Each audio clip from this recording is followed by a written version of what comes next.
Welcome to Expedition 57 on board the International Space Station. Today we're doing some really cool science. This is Alex Gerst over here with me, and we are working on Parkinson's disease. What we're looking at here is a special protein kinase, or protein crystal structure.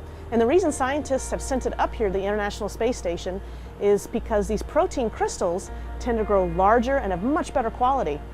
Parkinson's is a disease that affects over 5 million people worldwide, and scientists are constantly searching for a cure. And what we discovered was that here in the microgravity environment, these crystals really like to grow. So if scientists can better elucidate or clarify the structure, then they're better able to develop an inhibitor drug for Parkinson's. And not only an inhibitor drug, but an inhibitor drug with very few side effects. So what Alex is doing here today is he's obviously working on the wall, is what it seems like here in microgravity, and he is. He's got a microscope above him, and he's got a plate that he filled with this special protein crystal structure just a few days ago.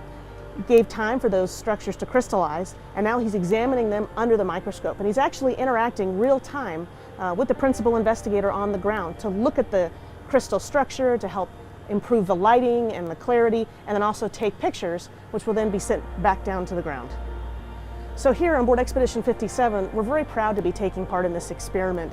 I think in the past few years, scientists have realized that the microgravity environment is such a unique environment to grow things like cells or protein crystals. And it provides a new way to help us look at diseases in a better way, to help us develop new medications for these diseases. And so we're happy to be taking part in this science up here.